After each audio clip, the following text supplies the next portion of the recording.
Good morning. A warm welcome to this online info session on the call for the support for Ukrainian tech SMEs and startups. My name is Robert Schreuder. I'm the head of communications for the European Innovation Council, and I'll be moderating this session today. Before we go into the details, I'd like to take you just through a couple of housekeeping rules. If you can go to the next slide, please.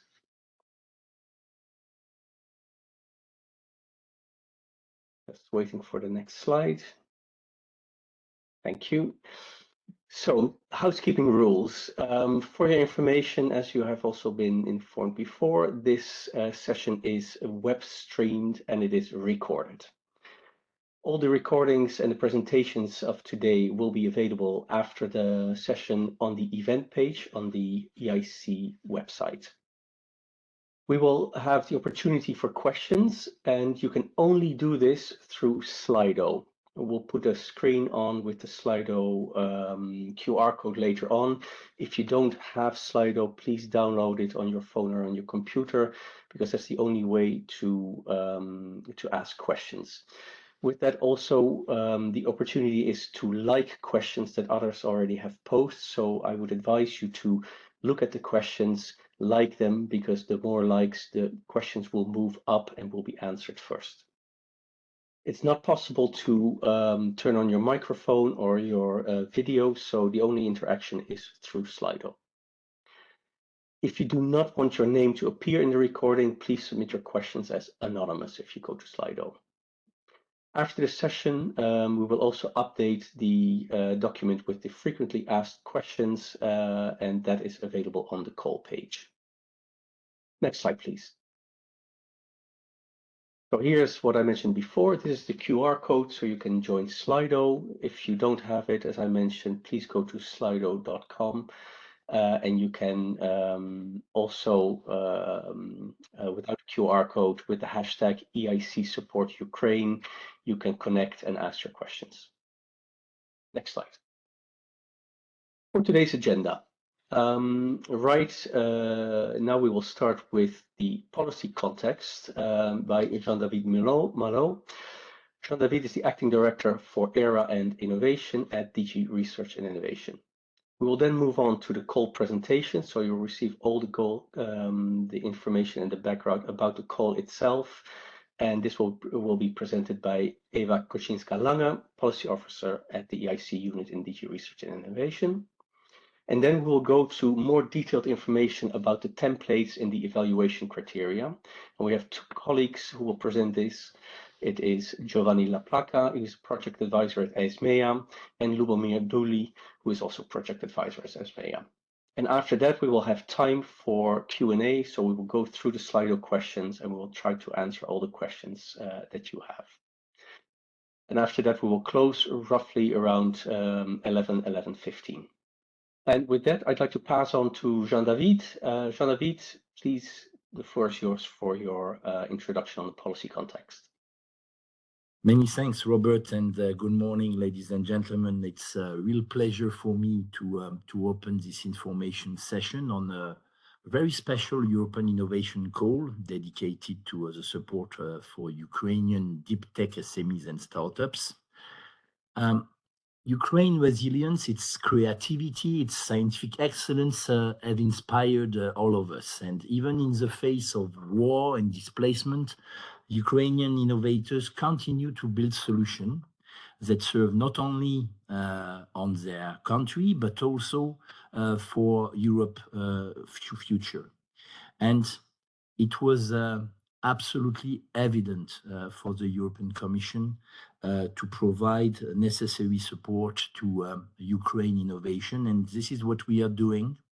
And we are doing it in particular through Horizon Europe, and even more in particular, including Seeds of Bravery initiative, and now also with the currently open call you will hear more about during this info session today. When Russia's full-scale, unacceptable and outrageous invasion began, Ukraine's research and innovation community faced immense challenges. Disrupted labs, lost infrastructure, uncertainty about the future. But instead of giving up, Ukrainian innovators adapted. They continued to collaborate, they continued to invent, to contribute, in fact, to the European innovation landscape.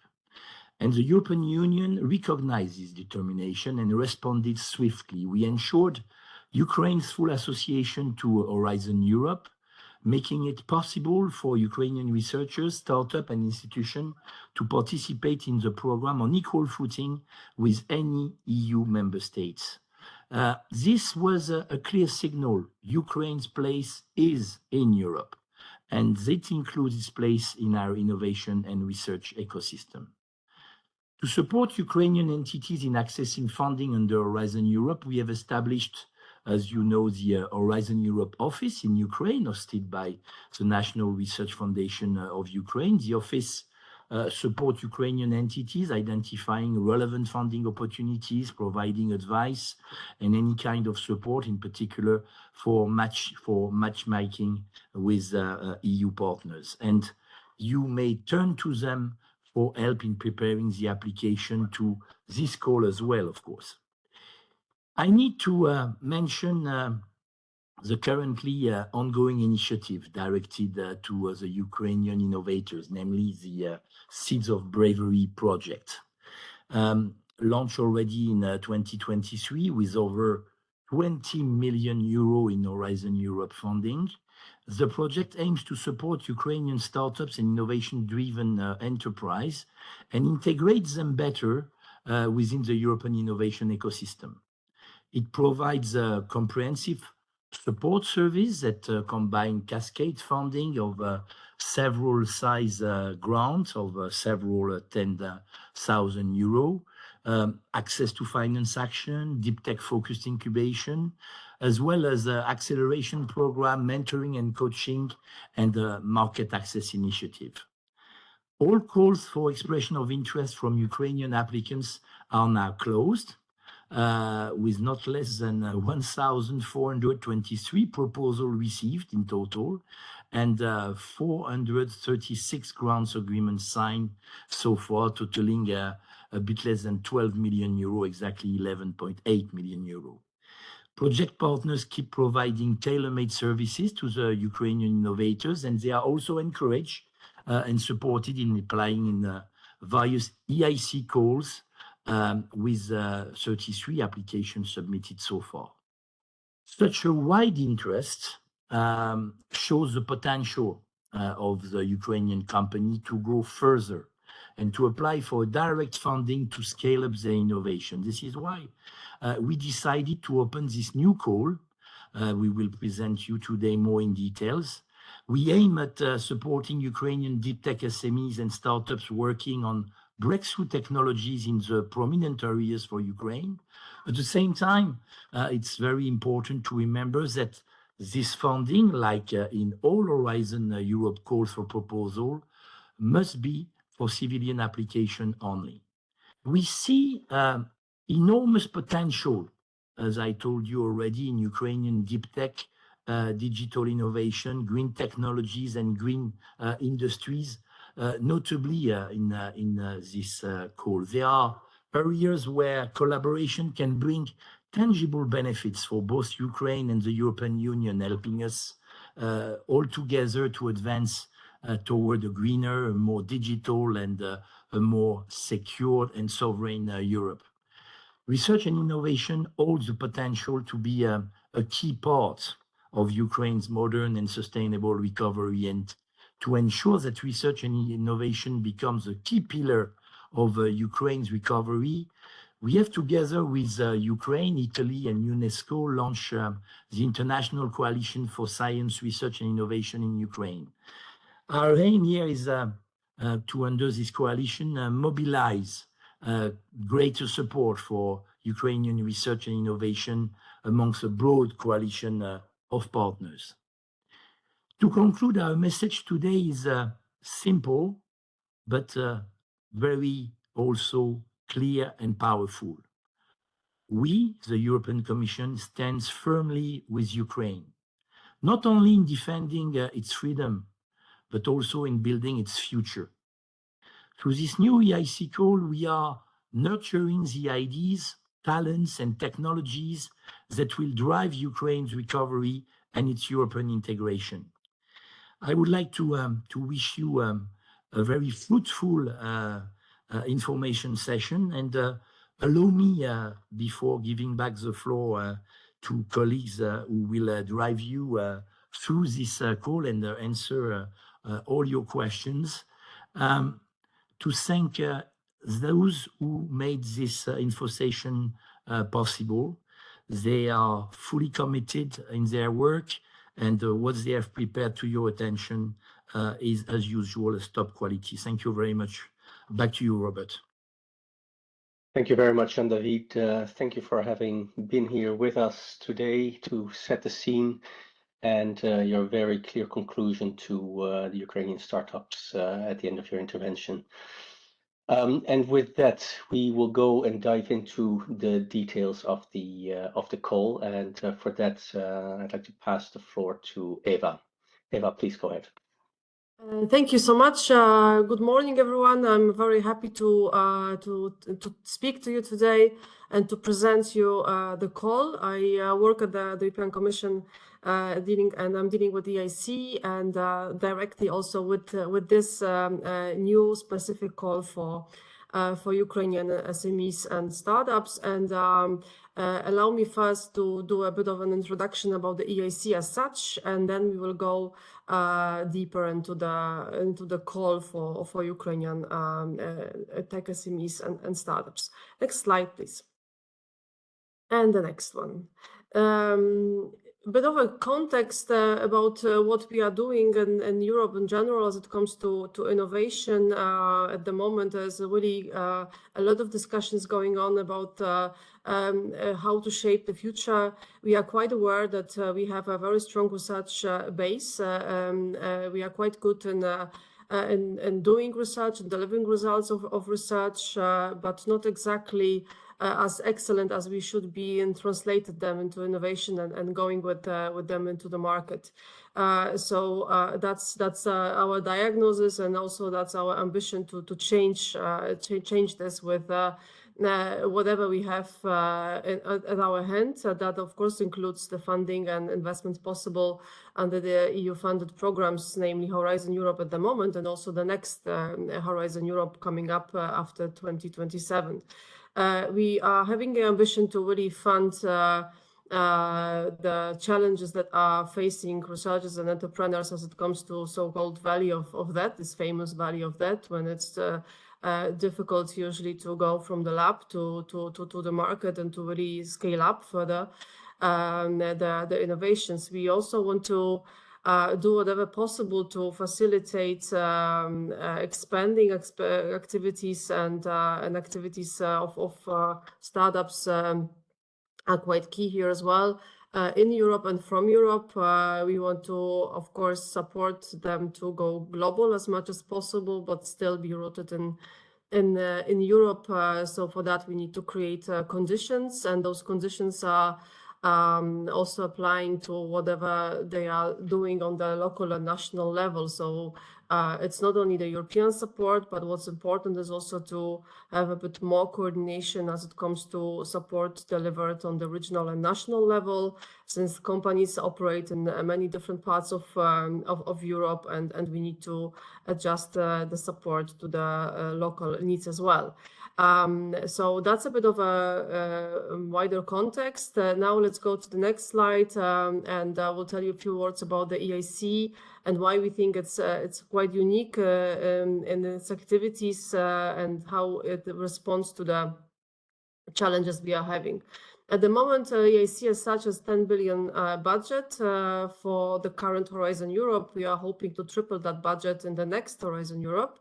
We call ourselves a one-stop shop for all technology readiness levels. That is, it's possible to submit a proposal to the EIC on the very low tier level, starting from just an idea for a breakthrough technology, and then possible to go up to the highest level and to the market with funding for startups and scale-ups and SMEs, of course. Most of the calls of the EIC are bottom up. And that means that the topic depends solely on the invention of the applicants. But we also have challenges, and these are some topics indeed identified with the help of program managers, and these are researchers working with us, kind of scouting for new and emerging technologies, for new ideas, and also managing the current portfolio of projects funded by the EIC. And they work on those challenges for the future, and some of the calls that EIC as such is having are also responding to those challenges. We work also with the help of our advisors, that's the EIC board. So these are experts, well-known experts coming from different fields. They are researchers, they are entrepreneurs, investors, and they are guiding us and advising on which directions we should follow, and what EIC is doing, and what the future calls should aim at. And what's quite important as well, that we are not operating just ourselves, but we already mentioned the support for different ecosystem on different levels, but we also, of course, work with our colleagues responsible for the European Innovation Ecosystem Program. We also work with European Institute of Innovation and Technology, or the European Research Council, with national programs, and like whatever possible to really have all hands on board in order to support innovators. And of course, what's making the EIC the most unique part of Horizon Europe is the possibility to not only apply for grants, but also for equity, which is quite unique. This does not apply to the call for Ukrainian innovators at the moment, but of course, this is a future plan that you could have, and then it will be possible in the next steps. Next slide, please. Few data about the impact of the EIC. We are measuring this impact every year. Well, by looking at the slide, and also you can then find a report, the full report on our website with some detailed information. You can see in how many different projects and companies we are investing and we are funding. What's quite important from the perspective of SMEs and startups is what we are having here on the slide in the left bottom corner. It shows that companies with our backup are really growing, and in terms of employment it's 50%, in terms of revenue it's 55%, and it's more or less within 2-3 years since our investment. So basically this is really showing the impact that the support we are giving is having, and we hope that you could of course also join this group of companies being supported by the EIC. I will not go into more details on this slide. It's just like to show you a bit of what we are doing and the effects. And now let's go to the last slide as it comes to the general introduction about the EIC, and that's the so-called innovation journey that we are offering. We have those 3 key funding schemes, and that's Pathfinder, Transition, and Accelerator. But as you can see, there are a bit more stops, so to say, on this journey. So what we offer is really a possibility to either apply just to one of the programs. It of course depends, as you can see on the slide, very much on the need and on the nature of what you are working on, if it's a low technology readiness level or a bit higher. And also it depends of if you are a single company or if you are a consortium. In terms of relevance for you here, of course, any Ukrainian company can apply anytime to any of those calls. So that includes also EIC Pre-Accelerator, which is in the middle, for widening countries only, and also EIC STEP, which is equity only. But what we would like to specifically offer to you with also this Ukrainian focused call is that you, after that, will be able to jump into the EIC Accelerator and grow more quickly hopefully, and develop your technologies with support also in terms of equity if relevant for you. So that's a bit of a general overview. What I would also like to mention here is that all along the way, we are providing support for all beneficiaries of the EIC with the business acceleration services. That is, we are offering mentoring, coaching. We also offering possibility to work on your readiness level or looking for some investors going global, so to say. That includes also some missions to countries like Japan or US, and to really be somehow under care, so to say, of our mentors and coaches to grow your innovation even faster. Yeah, I think that's it from my side as it comes to the introduction about the EIC as such. And now let's go into the details of the call for Ukrainian tech SMEs and startups. So next slide, please. And the next one. So the call is open since August, and it will be open until 26th of November. There's still enough time, of course, to prepare the proposal. It's not a long and complicated proposal, so it's perfectly fine with a month till the deadline. What's very important is to really to understand the characteristics of this call. So this is directed to the deep tech Ukrainian startups that are developing technologies or products, and they want to really scale up whatever they are having further.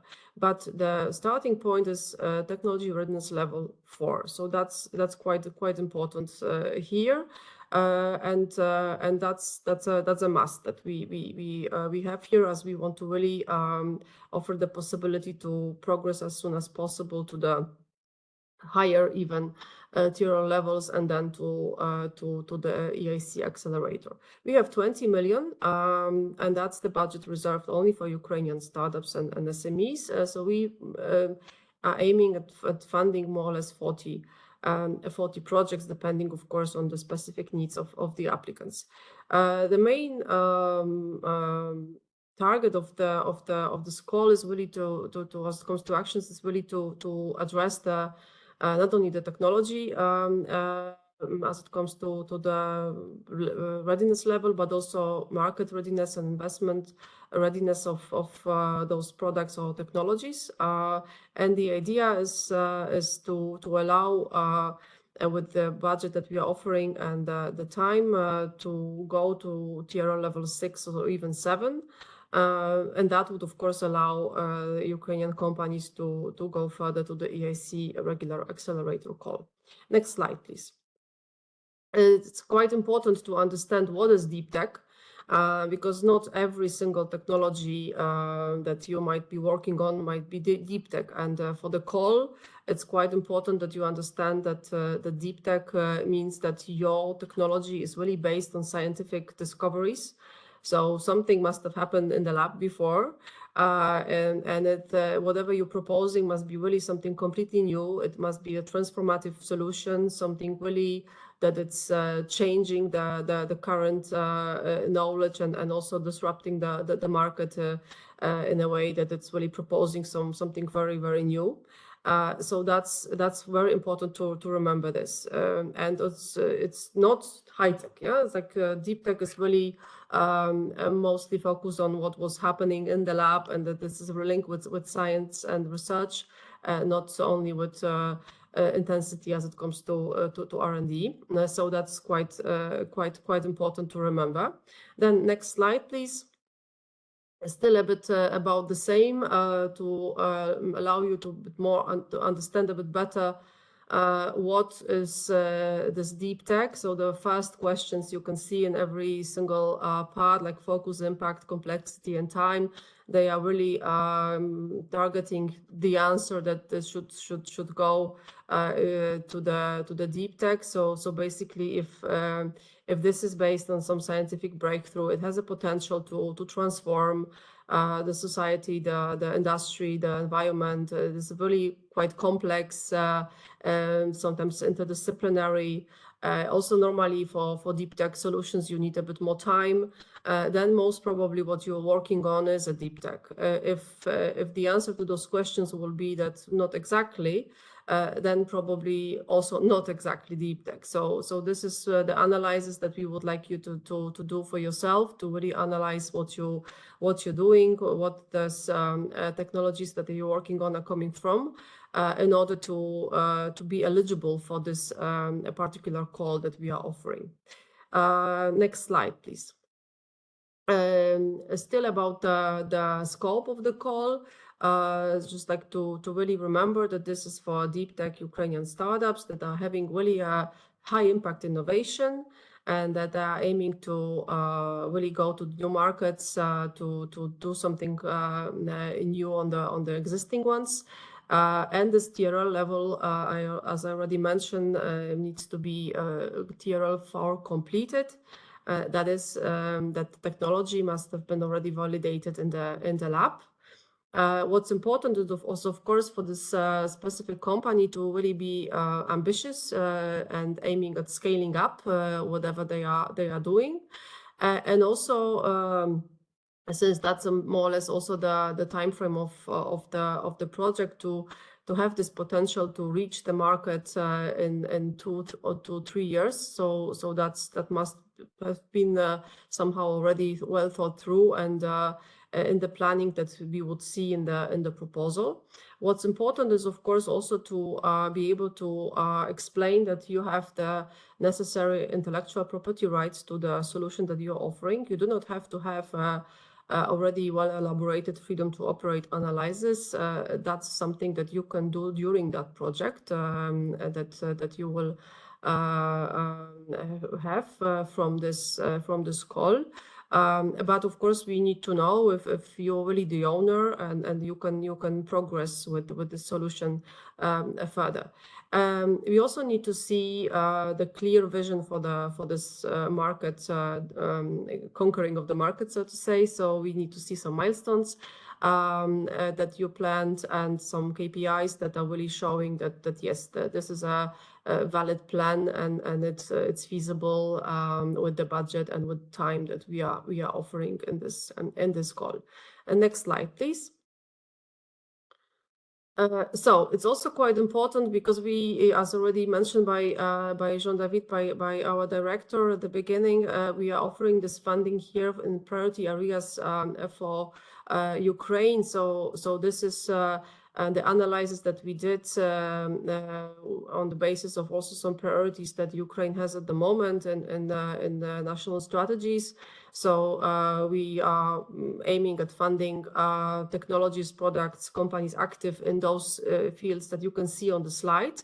They are quite numerous, and also what's important that we are also focusing on rebuilding and recovery efforts of Ukraine.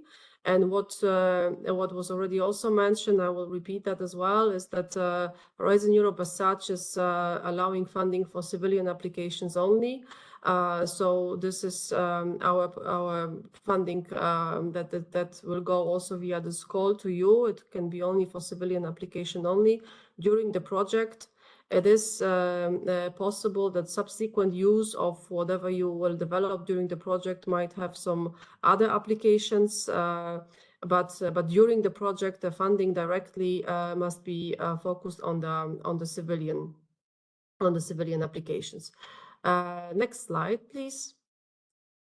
The outcomes. So what do we hope to see at the end of the project implementation period? So we are hoping to see this technology or product really well developed already, at least at the TRL 5 completed, because that is what is opening you the door to the EIC accelerator funding. But also at the same time, this would mean that you're ready to attract funding from private investors. That's also needed for the EIC accelerator, but in general, it's of course an ambitious on each and every startup to attract such funding and to grow further. And also, of course, we see that this kind of funding that we are offering and the joining the so-called club of EIC-backed companies is increasing significantly the global visibility of the given company, which is of course helping in a development of company in all senses. Next slide, please.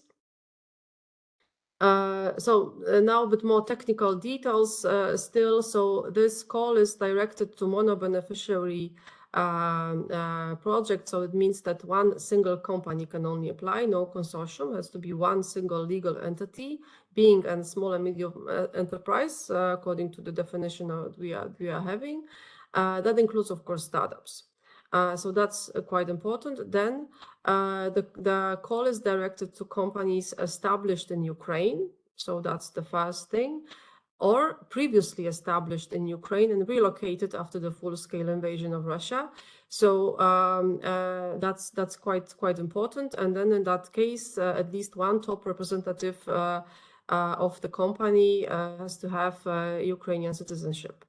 Well, it's recommended that, of course, in case of those companies that are relocated, a clear intention to relocate back to Ukraine is expected. So if you can present some planning for that in the proposal, that would be, of course, very much appreciated and needed from our side. That's as it comes to project applicants. Next slide, please. Then we will have the evaluation that it's based, for those of you who are a bit more familiar with the EIC calls, with the EIC transition, open criteria, because this is more or less aiming more at the same TRL levels, but you don't have to look for them deeply in EIC documents. They are included in the call text for this specific call. So you have them clearly there, so you know, of course, how to prepare your proposal and how this proposal will be evaluated by our external experts. The grants can be for up to 2 years. Of course, if you need a bit of a different time and less time, for example, that's also feasible, but we would need some explanation. We will fund the projects with 300,000 euros up to 500,000 euros per project, and it will be 100% funding that we are offering, and this will be also as a lump sum, which means that you have to prepare a bit more detailed budgets at the beginning in the proposal, but then the reporting will be quite simple, because it will be mostly focused on the reporting of your tasks performed and not exactly on presenting some invoices and so on. So that's what we offer in terms of some detailed conditions for funding. And the next slide, please. Which will be my last almost, I think. So what we will also offer, I already mentioned at the very beginning that all EIC-backed companies are also receiving business acceleration services. So that also applies here in this call. So you will be able to access this business acceleration services. That means coaching, mentoring, and some other services that would be tailor-made a bit for you, and you will be able to use this external advisors help for your company. And of course, this fast track to the EIC accelerator, and we can go to the next slide so you can see a bit more clearly what it means. In the EIC accelerator regular call, we have 3 steps of evaluation, and with results of your project, hopefully positive, that is, you would reach the needed TRL level, you will be able to jump into the step 2 of the evaluation, and then to prepare the final application to the step 2, you already have a right to receive 3 days of remote coaching from those business acceleration services. That's included in our offer to all applicants in the step 2. So you will already have a bit of more support already in this step of the EIC accelerator. And I think that's it from my side, if I'm not mistaken. So thank you very much. And of course, I'm looking forward to your questions. Thank you. Thank you very much, Eva. It's very clear. Just to remind, and for those who have joined us a little bit later, All the slides are available on the event page of this session on the EIC website. So if you go there, you'll be able to find everything.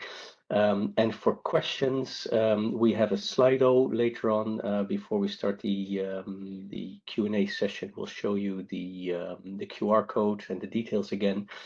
But please perhaps wait in particular for the next session, which will give a lot of clarification on the template and the evaluation. Hopefully we already give answers to your potential questions, but if not, afterwards you can put your questions in Slido and we will try to go through all your questions. And for that also, just a reminder, if you like questions, they will go up on top, so they will be answered. Yeah, we will deal with them first. But for now, we will continue to the next part of the info day. We have Lubomir and Giovanni who will go with you through the template and the evaluation. And I think the first speaker will be Giovanni. Giovanni, please go ahead. Thank you, Robert. No, indeed, the first speaker will be Lubo. We reversed the order. Sorry about that, but no problem. Yeah. Lubo, over to you. Okay, good morning, everyone. Please, can we move on to the next slide? Yes, my intervention is about the proposal template for this call. The template as such, you can find it on our SMEA webpage if you type Ukrainian call reference. So the application form is there. The same form you will encounter when you will be submitting your proposal, and you will be asked first to enter the data about yourself as a contact person, about the company, and so on, and of course then about your technology, about the proposal you will write about. So the proposal as such has two parts, part A and part B. As I already mentioned, part A is an administrative part, which is compiled automatically by IT system when you enter all the increments of your data and contact persons in the funding and tender portal. This consists of, let's say, general information, but also information about your budget, about ethics and security part of your proposal. And of course, it also contains declarations which are necessary prior to submission of the proposal. So this is part A. And part B, this is the core part about the technology, about the proposal you will be submitting. This is divided into main three sections, which correspond to the evaluation criteria. So section 1 is excellence, section 2 impact, and section 3 quality and efficiency of the implementation. Each section has a set of questions to be responded by you. And of course, some sections contain as well tables or some other elements which needs to be filled in by the applicants. In addition to these two parts, there are additional annexes to the proposal. The annex, which is compulsory, is the lump sum budget table, which contains the detailed elements of the costs of the work packages, and in fact it contains the efforts which are then turned out into the values into the budget. Last but not least, there is an optional annex on clinical trials, and this is only if it is relevant to the field you are applying for. Please, next slide. So, as it is written already in the application form, the part 2 is strictly limited to 22 pages altogether. So please pay attention to respect this page limit. Otherwise, any excess of pages will be blanked out, and it will be a pity if the proposal is submitted like this.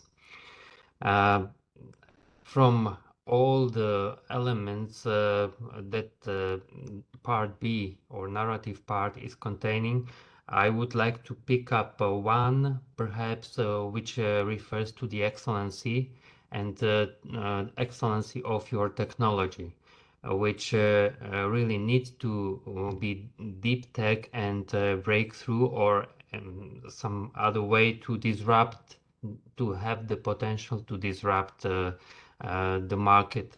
This needs to be very clearly specified in the proposal in the respective section excellence.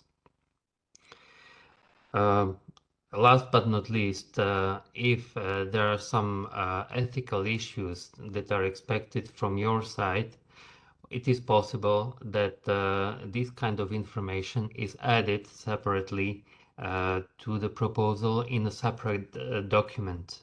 There is a free format document, so you can upload it together with your annexes to the proposal. So I'm now handing over to Giovanni for the part of evaluation. Many thanks. Many thanks, Lubo. We move now to the evaluation. Your proposal will be evaluated according to the 3 standard Horizon Europe criteria. So excellence, impact, quality, and efficiency of the implementation. The excellence criteria can be broken down into 3 sub-criteria, which are the technological breakthrough, which is exactly what Lubo just mentioned. So the importance to show how your proposal is basically a novel proposal and a novel innovation in correspondence to what the market offers. Then the objectives and that methodology, and you need to score 4 out of 5 as a minimum threshold. On impact, you have credibility of the impact, economic and societal benefits, investment readiness, and go-to-market strategy. Also for impact, the threshold, so the minimum score required for your proposal to be selected is 4 out of 5. The third criterion is quality and efficiency of the implementation. Here we have 3 sub-criteria, which are quality and motivation of the team, KPI and milestones, and work plan and allocation of resources. In the case of the third criterion, the threshold is 3 out of 5. So the minimum score you need to get in order for your proposal to be selected. Very important, this information that I'm showing is also available in the EIC Work Program 2025. So the criteria and next slide, and also the evaluation questions are available on the EIC website and EIC work program. On the excellence, we have 3 evaluation criteria. So the proposal will be assessed by 3 experts, 3 independent experts. These experts will have to answer 3 evaluation questions concerning the excellence, which are, and you see them in the slide. First one, technological breakthrough. Does the technology have a high degree of novelty and higher performance compared to other technologies available or in development? And does the technology indicate high commercial potential? Objectives. How credible and feasible are the objectives for the planned technology development and maturation? How credible and feasible are the objectives and KPIs for the planned business development process? And then on the methodology, the timing. So is the timing right for this technology and innovation? So in terms of feasibility, technological readiness level, so that must be the right TRL, and you need to provide evidence that you reach the minimum necessary TRL, and unique selling points. Next slide. The second criterion is impact, and for the impact we have again 3 evaluation questions. So credibility of the impact, to what extent the commercial impacts described in the proposal are credible and substantial with the project and beyond. For instance, one or several sectors setting new standards, etc. Economic and societal benefits, to what extent does the proposed innovation, have scale-up potential, including high capacity to gain or create new European or global markets. So this is very important, the possibility, the potential of the technology to create a new market. To what extent is the proposed innovation expected to generate positive impacts for the European Union, member state, or associated countries? In this case, Ukraine is an associated country to Horizon Europe, so the impact must be in Ukraine first, but also on the European Union if possible. Investment readiness, to what extent the proposal and its activities contribute to make the technology and the team investment ready, including through IP protection and market validation? Is there a well-defined and convincing go-to-market strategy and pathway, including what regulatory approvals may be needed, if relevant, sorry. So for instance, imagine a proposal in the medical sector, you need regulatory approvals and they have to be planned, for instance, in the proposal. Time to market, possible business and revenue model. On the third criterion, so next slide, the third criterion is quality and efficiency of the implementation, and you have again 3 evaluation criteria, sub-criteria, 3 evaluation questions. Quality and motivation of the team. To what extent does the project team have necessary high quality capabilities and high motivation to move decisively towards the market? To what extent do the applicant team have the necessary expertise to create a unique commercial value from the emerging technology and develop an attractive business and investment proposition? KPI and milestones. Are both milestones and KPI present, relevant, and clearly defined? To track progress along the pathway towards objective, have the main risk, technological, market, financial, been identified together with the measures to mitigate in order to achieve the financial objectives? And then on the work plan and allocation of resources, how appropriate and effective is the allocation of the resources, so person months and equipment in the work plan and work packages. One clarification on the team, because what do we mean by motivation? Sometimes you read this expression and think, I mean, do I have to prove I am motivated? The motivation is also the commitment of the team to the project, meaning that if you, for instance, in a startup, you have the CEO who was working on the company only 10% of his overtime, in that case, the evaluator might consider that the motivation is not there, because you need to show that you are dedicated to the company and to the project. Next slide. Now, we explain how the proposal will be assessed and scored. So, as I said before, each proposal will be assessed by 3 independent experts. Each expert will score, so we'll give a numerical score from 0 to 5. You can also give half points, so for instance 3.5. Each expert will score the proposal against each of the 3 evaluation criteria. So criterion excellence, for instance, one expert might give a score and from 0 to 5. And the overall score for each criterion is the average of the corresponding score attributed by the individual expert.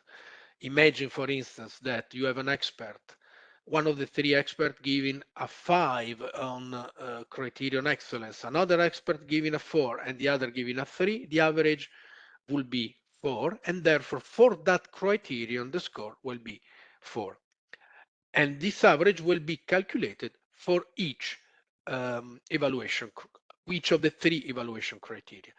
The total score of each proposal, therefore, will be the sum of the overall scores from the evaluation criteria.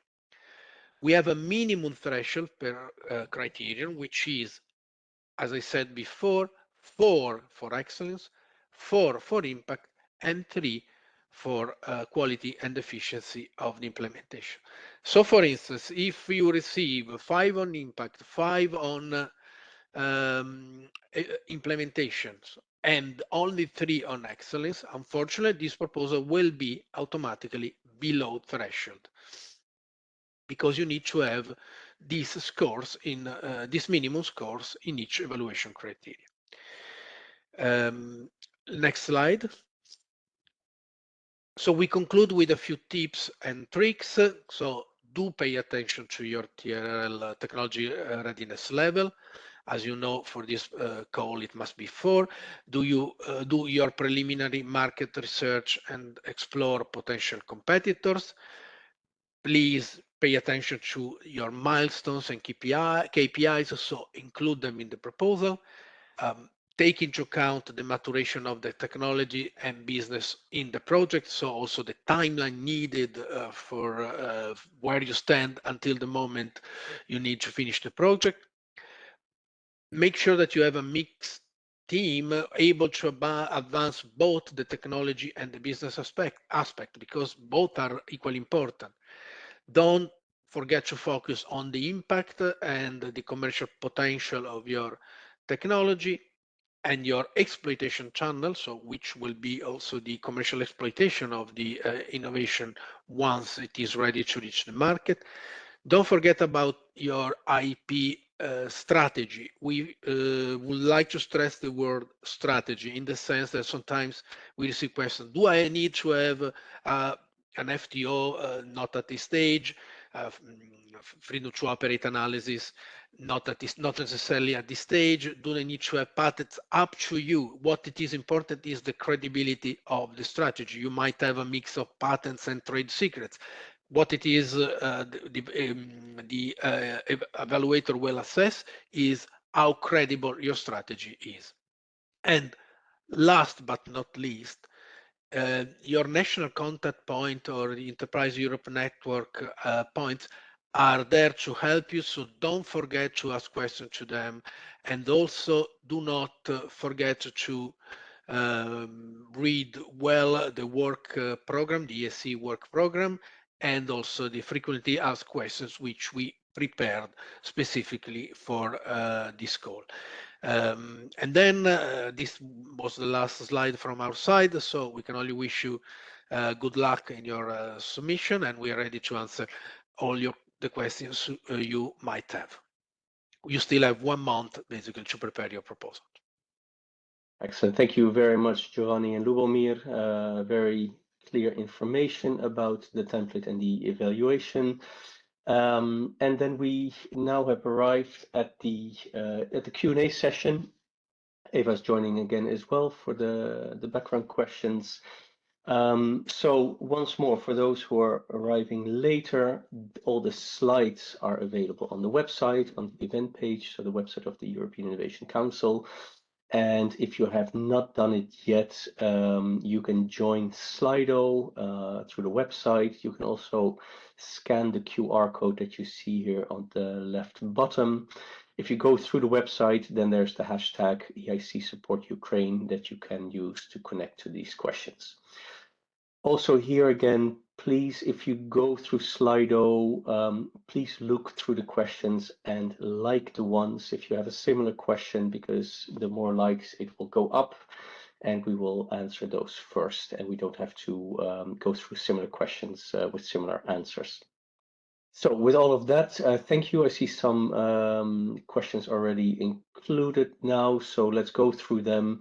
The first question: can only Ukrainian companies apply, or can they also apply together with an EU company? And if that is the case, can multiple European companies support one Ukrainian company, or is it limited to one other country? Eva, I think this is perhaps best for you. Yeah, I can take that one. As I mentioned during my presentation already, this call is directed to single companies and Ukrainian companies. So we expect proposals submitted by single companies, not a consortia. So you cannot apply together with any other partner. Doesn't matter if it's a EU company or some other institution. It has to be a proposal submitted by one single company that it's belonging to SME group, so to say, or a startup. That's one thing. Then you can have a subcontractor as such, that is allowed. But then subcontractor might come from different places around Europe. But you have to be very careful because subcontracting is also having its rules. And the main beneficiary is responsible for the activities of the project. So you cannot subcontract the major part of your project. You can have subcontracting for some specific tasks, and you are still responsible for the whole project yourself as the main beneficiary. So once again, only single Ukrainian companies can apply. Thank you, Eva. Very clear. The next question, I think, is also for you. The activities of the application, are they restricted to civil applications, or is there any opportunity for dual use? Eva. Yes, yeah, that's quite important, of course, to clarify that. Yeah, Horizon Europe, and this call is part of Horizon Europe, and currently our legal base does not allow funding dual use or defense-related technologies. So what you can do during the project, you have to focus your applications on civil areas, and that's where our funding could go to. But as I also already briefly mentioned, it is perfectly fine if after the project you will use those technologies for some other purposes. So that's okay. But the direct funding that we are having in this call must be only for the civil applications. Thanks, Eva. Next question. What if my technology has a potential to transform an industry, but it is not developed in the lab, but by IT experts? Would this still be eligible? So is this what we consider deep tech? Well, this is a bit of a question that you have to answer yourself still, because it very much depends on what exactly it is. And it has to be somehow really something brand new. And those questions we prepared for the slide are about to help you with defining that. It's just that the most typical deep tech is somehow coming from the lab. So it was a bit of a general statement. But if you can prove otherwise that this is still a deep tech, it's not a regular, I don't know, just some regular software that you're developing or something like that, might be that this could still fit. But you really need to analyze that carefully. You can also go to the EIC website and look for some success stories and read about some examples of what we are funding so far to have a bit of more understanding. Look at the EIC impact reports from last year's to have a bit more bigger picture on what is deep tech for us. And at the end, this will be evaluated by external experts. So they will decide if this is really a deep tech technology or not exactly. Thank you. May I? Yeah, of course, you can jump in. Yeah. Yes, of course. No, just you can, of course, if you consider that your proposal has these deep tech elements, please do submit it. When we talk about eligibility, we never talk about these elements that are assessed at the moment of the evaluation. So the expert evaluators then will basically assess whether the technology you are presenting as the elements, and it will be done in the assessment of the criterion 1 excellence. So we will never consider a proposal ineligible because we are not assessing the technology at the level of the eligibility. It will be evaluated, and then if not let's say, breakthrough, if not enough breakthrough, the excellence score will eventually reflect this consideration. Thanks, Giovanni. Okay, we go to the next question. Our current product has already reached TRL level, TRL 9. So technology readiness level 9. We are planning to enhance it by incorporating a new technology that is presently at TRL 4. Could such a project be considered eligible for support under this funding program? Yeah, I can take that one. In principle, we are funding the whole technology, not an element of it. So if it's just an element of something bigger and that will be presented in the proposal, so it will be quite clear that it's like that, then it's not really for this call. You need to propose the whole technology, which is new, and all elements still needed some work as it comes to readiness levels and so on. So if it's just an element to something that is already more advanced, my advice would be to find some other way to advance this one element. And then if you already have TRL 9 as a level for your product, that maybe this is an idea already to apply to the EIC Accelerator regular call. Thanks, Eva. Moving to the next question. We are building a global tech company. That's why we are incorporated outside Ukraine. But we also have a Ukrainian sole entrepreneur entity. The founder is a Ukrainian citizen. Are we eligible to apply? Well, you have to answer yourself a question whether this company is established in Ukraine, sorry. I imagine not from this question, but still, that's the first thing to clarify. And the second thing, it is possible to apply with a company that relocated from Ukraine, but was previously established in Ukraine and relocated outside of Ukraine after this full-scale unjustified Russian invasion. So if it's not the case, then that you're not eligible. And the founder Ukrainian citizenship, yes, fine, that's needed, but only in the case if the company was relocated from Ukraine outside after this full-scale invasion. Thank you. Thanks, Eva. Next question, a bit related. Can a Ukrainian subsidiary company of a US parent company apply for the funding? I would say not exactly, because it's still, we want to fund the Ukrainian companies that are, like a definition of SME, that it's independent. Yeah. If this looks to me like this US parent company can also be a bit maybe bigger already than the SME. So then, of course, this definition as an SME as such will also not apply.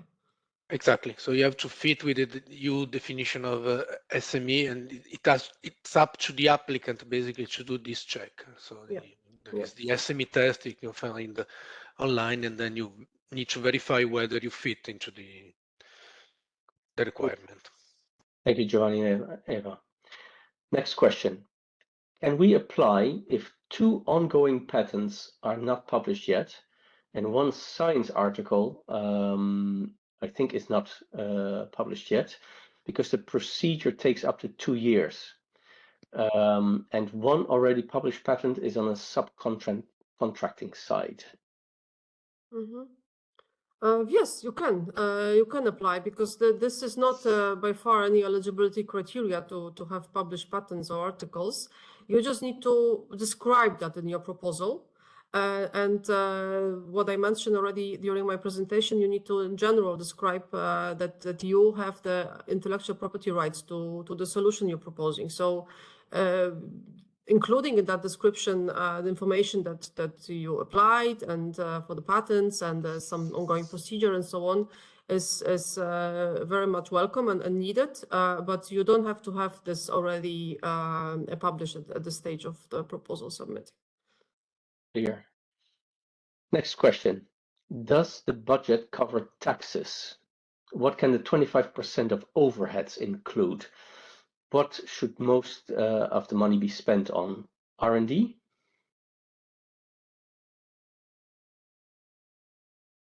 I guess this is for you guys. Maybe I can take Yes, this Lubo. Yeah. on, and Giovanni, you can complement me if necessary. So about the taxes, all the taxes which are deductible cannot be part of the budget, that's for sure.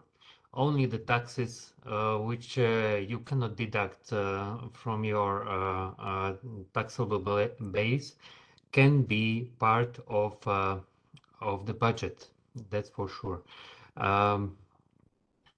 What can these overheads include? So these are all the costs which are distributed, let's say, over the period, like electricity and other let's say costs which cannot be directly attributed to the entity or to the project as such. These are the overheads, and the percentage I don't know where it's coming from, but normally the overheads are not so high under the EU projects. They are not reaching 25% of the budget. Thanks, Lumia. Giovanni, anything to add? Oh, no, it's perfect. Thank you. Okay, thanks. Next question, slightly different. Is there a way to apply as an expert to evaluate the proposals? Well, not anymore, in the sense that the list of experts it's quite of a complex process by which basically we select the experts, and therefore the pool of experts has already been formed. You can always propose your candidature to work as an expert. There is a dedicated website where you can propose your candidature to be hired to work as an expert. But I'm afraid for this call is already too late. Right, Lubo? Yeah, correct, Giovanni. Thanks. Next question is about eligibility and scope of deep tech. If the project is about an AI matching tool for to create a global marketplace for IT tech digital jobs, it will use AI and machine learning, and it will provide, it will match candidates with relevant job opportunities worldwide. Would this be considered deep tech? Yeah, again, yeah, the deep tech definition. I'm afraid we are not in the place to respond to such detailed questions to tell you if you are deep tech or not deep tech. Please just use our advice from earlier a bit still, and analyze in detail our definition and what we mean by that. It has to be really some breakthrough technology, something that is not on the market, something that's not operating in a different country, and you just want to now do it for Ukraine. That would not be enough.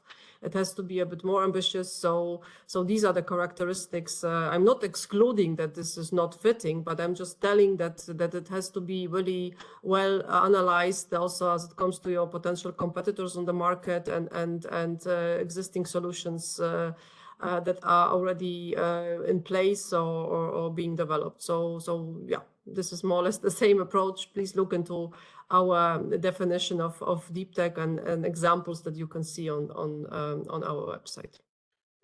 And I think as we've also just heard before from Giovanni, it is not a matter of eligibility, so you can submit. It will be a matter of the excellence criteria on which you will be evaluated. Yes, that's correct, of course. Next question then. I'm a Ukrainian private entrepreneur and I haven't established a company yet. I do have a team who helps me on a volunteer basis at the moment. Can we submit? Are we eligible? I'm afraid not, because this is call for established companies. So you need to have a company. We are not having any time limits as it comes to how long this company must exist, but it has to exist already. So by the time of the proposal submission, you need to have a company. And also must be a for-profit SME. So here you see that your team members work on a volunteer basis, which so no, as I've said, the company must be established, unfortunately. So I don't know if there's still time, but yeah. Very clear. Next question. If the company has already raised a seed investment round of around 1.5 million euros, should this be explicitly mentioned in the application? Does the existence of such an investment, private investment, affect the evaluation? Well, of course. It affects positively, I would say, in the sense that this is a proof that there is already an early traction for the by investors for the innovation. So, okay, we don't want to set any expectations here, but yes, it is something that should be mentioned because it means that your innovation already attracted the interest of investors. So it is a good sign. It's a promising innovation. Of course, then it will be evaluated on a case-by-case basis, but please do mention it, and it is a positive signal, not a negative one at all. Very good. Next, what percentage of the total EIC grant is usually paid in advance after signing of the grant agreement? I can take this. This, of course, will be specified in the grant agreement, which will be following the successful evaluation period. But if, for example, the grant agreement is for 2 years, so the pre-financing or the payment after grant agreement is reaching, let's say, more or less 50% of the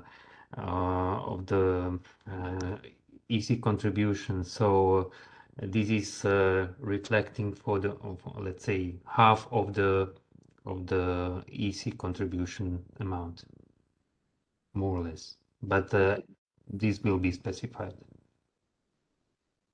And then, how many reporting periods will there be? 1 or 2?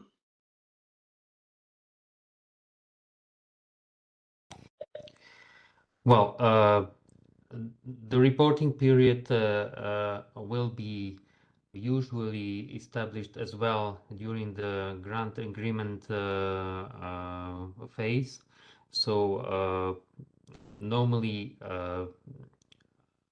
there is reporting in the interim reporting, which is more or less in the middle of the implementation of the project, and then the final reporting period. Thank you. Next, what company structure does a Ukrainian startup need to have to apply for the program? Well, it has to be an SME that fits to the definition of the SME. And of course, all the links information you can find in the call text. That includes startups, and that's it. So we are not going into more details of the structure of the company. One additional information here, we already mentioned that, of course, as well. In case this is a company that was relocated, then we are expecting to have one key person at least in this company having Ukrainian citizenship, and that's all as it comes to this requirement. Thanks, Eva. Next question then. Is there an opportunity to apply with government tech projects if the project has an opportunity to be developed and substantially changing the industry? Yes, of course. Why not? This is if this is still fitting to a deep tech and so on and so forth, I will not repeat, then you can apply. But you need to be a company. Exactly. I don't know if the question refers to a governmental technology which has been developed by the government, and if they can apply with, I mean, it must be an SME established in Ukraine. So even if the shareholding is perhaps, could be public, I don't know, but it must be an SME, a private SME. Okay. Next question about the details of the work packages. Can you explain a bit more what these work packages are, how you create them? And secondly, if we apply as part of a consortium with another organization, do we need a letter of intent from them? Lubomir, maybe this is for you. Yes, I can take that. So the work packages, these are the packages that you form the activities into in order to go from let's say the start of the project until through the middle until the end of the project. So each work package has some resources which is necessary to put in so that the technology is matured from, let's say, TRL5 for the moment till TRL5 completed. So for example, if you test the technology in certain environment, so this can be work package, and all the costs related to this work package should concentrate there. Another work package can be like technology is well tested in another environment or in tested in the sample of people. So then this can be another work package, and all the costs related to this should come to another one. So these work packages can be numerous under the implementation of the grant agreement. This is just roughly how what is this and how to consider them under the grant agreement. And one maybe comment, you cannot apply as a consortium. You can apply only as a individual SME or individual startup. This is a important thing to take into consideration. Letter of intent, well, of course, this is always good to mention, which, let's say, make your application stronger towards the result. So the evaluators are taking these elements that underpin your evaluation into consideration when evaluating the proposal, of course. If I may add, yeah, that's of course the case, but not from a partner in your project. Yeah, the letter of intent might be from your business partner or some other partner that was interested in your technology, but not a partner in your project, because this is your own project, and as Lubo said, only single companies can apply. Indeed, thank you. Next question then.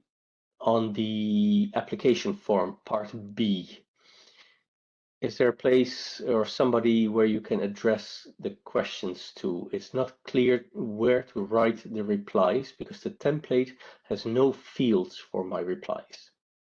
It's an editable file, and the reply, basically you use the space below each question to write your replies there, right? No. Normally, the template is just a reflection of how this application form appears in the funding and tender portal. So when applying through funding and tender portal directly, you will have the possibility to fill in each and every field under the application form part B.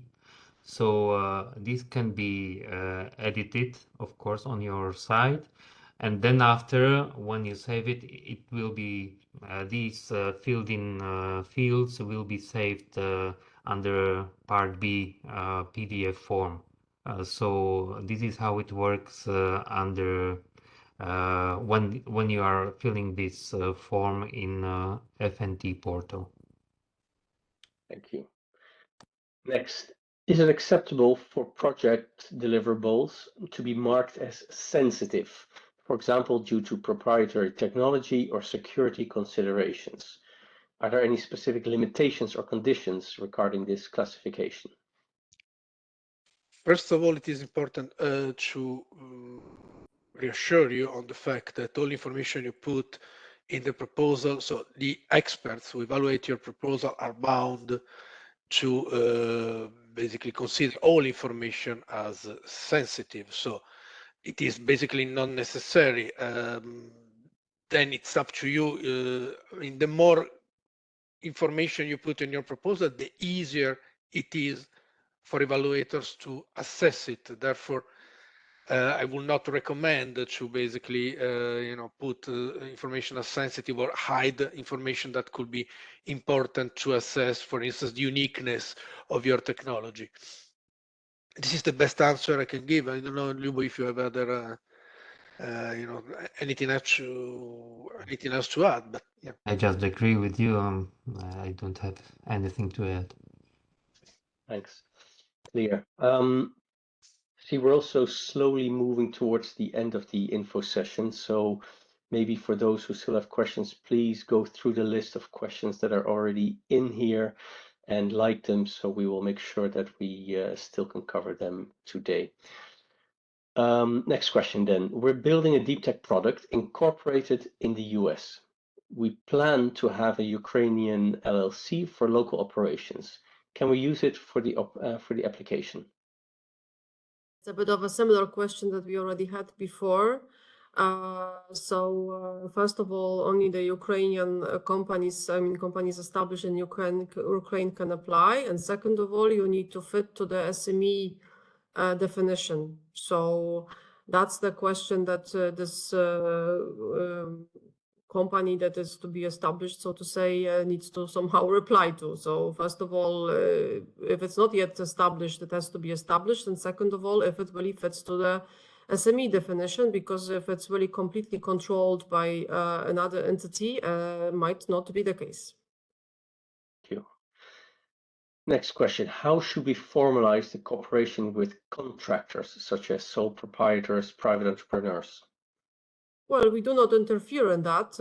It's up to you how you do it. If you want to have a contractor, subcontractor, but please remember that you can apply only as a single company. But if you need some specific task to be done on the basis of some individual contract between your company and some service provider, then do it as you usually do it. There's nothing else that we are imposing on you here. Thank you. Next question. I think we've also covered this before already. If this is an AI product for agriculture, if you can go to this program, please look carefully at the criteria for deep tech as we have. It will be available again in all the information in the FAQs, in the presentations. So please consult it carefully. It is not an issue of eligibility, but it will be considered as part of the excellence during the evaluation. Then we go to the next question. Relocation of company. How is this defined for the purpose of this call? Is it linked to any specific legal procedures or rules? I would say it's just linked to what happened in the past. So the thing is that you need to describe in the proposal that your company was actually established in Ukraine initially and was operating there. And then because of the war that Russia started in Ukraine, you needed to move the company. So now your company is, I don't know, in Latvia, France, and so on and so forth. And this is it. We don't expect any specific legal procedure to follow apart from the one that you actually followed when you had to do it. So this is how we define that. Thank you. Next, it's about the budget. So what costs can be covered through the grant, what cannot be covered, and if there's a certain minimum level in the planned budgets that a startup could take on.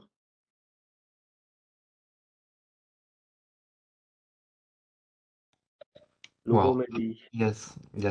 So you need to fit by application. You need to fit into the amount which is envisaged, meaning 300 to 500,000 euros of EC contribution. So this is the amount you are required to put in your budget. Yeah, don't know what else. I think there's also more information in the application form on eligible costs that you can claim. Indeed, yes, that's true. So please carefully look at the documents in the funding and tenders portal. Another question about the template in Excel sheet page BE1, we see predefined employee categories. Senior scientist, junior scientist, tech personnel, etc. But it's not possible to change these. Do we need to allocate the team in these fixed categories instead of, say, roles like CEO, CTO, etc.? I can take that as well. So you're referring to the lump sum budget table.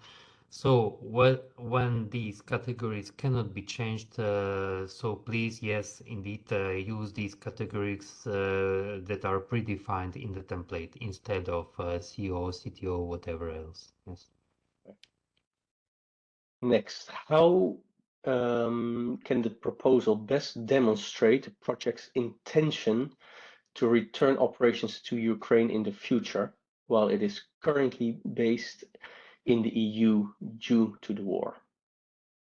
Well, of course, we take that into account. So it's not like we want to force you to relocate immediately now, if that's not possible. It's just that the whole purpose of the call is around supporting Ukrainian innovators and Ukrainian ecosystem. And that's why we still want to see in the proposal that you focus on Ukraine and that your technologies eventually will be also used there. So it's just a bit of a description of your company situation and the idea. And by far, we do not expect any date that you will put in the proposal or something like that. So it's just a bit of a general intention to be active in Ukraine whenever possible. Okay. Next question, or actually, the next two questions are also still about, or it's just changed, about location. So, established company in Poland in 2022 following the full-scale invasion, but we still have an associated company in Ukraine and half of the staff is in Ukraine, including the lab. Can we, as a Polish entity, apply? No. Polish entity cannot apply. So if that company was not relocated from Ukraine and then established in Poland, then it doesn't really fit to the definition that we have here in the call as it comes for applicants. But you mentioned here that you have an associated company in Ukraine, so maybe you should check if that company is fulfilling the criteria. Because if it's still in Ukraine and it's SME and so on, that might be an option, but I'm not really 100% sure what kind of company from this question here is. So this is about you to analyze that. But the Polish a company that is established in Poland after the full-scale invasion and it was not relocated, well, doesn't really fit here, I'm afraid. Okay, next, what are serious ethical issues, if we can provide clarification? Yeah, serious ethical issues. Basically, these are related to environmental aspects of the proposal. It may be related to human embryos or human cloning, which also poses some ethical issues in the end. So normally in the application form, you have the part related to the ethical self-assessment. So you are given the opportunity to write and respond to the set of questions in this ethical part. And if there is still necessity from your side to explain the ethical issues in more details, you can use this free format annex to the to the application form, which you can attach together with another annexes. Okay. Then, could you please provide information about the percentage of subcontracting costs? What can we include? Ruben? Well, yes. It is necessary to say that there are some activities that cannot be subcontracted. And this is for the partner, for organization, the management of the grant cannot be subcontracted to another organization which is outside of this partner. So this kind of activity cannot be subcontracted. But let's say certain percent of the budget and of the activities can be subcontracted to external parties. However, if this percentage is becoming significant, this pose really serious questions about whether the partner has even enough capacity to carry on with the project or not. If the subcontracting level is high, then of course it requires a lot of attention of evaluators about the capacity of the partnering organization. Okay, a very concrete question, and then we will soon close. What is the percentage of the funding rate for the call? 100%. 100, yes. Quick and easy. Thank you. And then we take the last question here, or we take the last two questions. Can a Ukrainian SME apply if it's part of a bigger Ukrainian group? The founders are the same. I will refer again to SME definition, because it sounds like this bigger Ukrainian group is bigger than SME. And if SME is controlled by a bigger organization, then it's no longer SME. So this is for you to check very carefully with the definition of SME. Good, and we will now take the last question. If the project is planned to be implemented within 12 months, but it is completed earlier, would this cause any administrative or financial issues? So in our call, we aim to have the duration 24 months, so 2 years. But I take this as an example, so we can replace 12 months with 24 months. So if it is completed earlier, it depends, of course, whether all the activities that were planned were accomplished successfully or not. So that's why we have, let's say, interim period of reporting where the project officers are having a look whether all the milestones which are under the grant agreement were fulfilled as it was planned, or if there are some deviations from the plan. And so in this case, of course, there will be some corrections of the plan, and this might have the impact on time of the grant agreement completion. So if it is implemented earlier, as such, it is not a problem, but there can this situation may imply some issues within the implementation of the plan. So this will need to be checked case by case by the project officer, of course. Thanks, Lowell.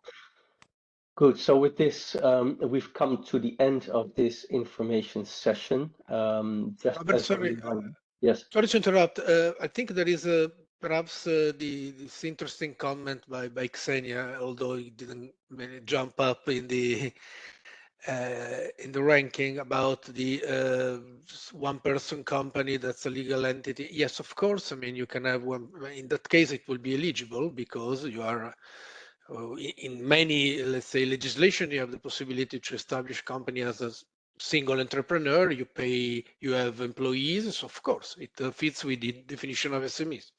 Okay, good. I think indeed. Thanks, Giovanni. Important to have clarified this. So, but then with that, that was the last question that we have covered for now. For your information, again, all the presentations that we shared today, that were presented today, are available on the event page that is on the EIC website. We will update the frequently asked questions document that is on the funding and tender portal with the questions from today, and we'll also see those questions that we didn't manage to cover today. We will group them and answer those there as well. And I think in the coming week this will be updated. So please go and have a look regularly to see if there's further information that you require there. With that, I'd like to thank you very much all for attending today, for your questions, for your interest in this call. I wish you all the best of luck in case you will go ahead and submit an application for this call. And I, of course, would like to thank Lubo, Giovanni, and Eva for their presentations, and also for Paula and Nino, who have been organizing this behind the scenes. Thank you again. All the best, and hope to see you next time. Have a nice day. Bye-bye. Bye-bye. Thank you. Bye. Thank you. Good luck. Bye.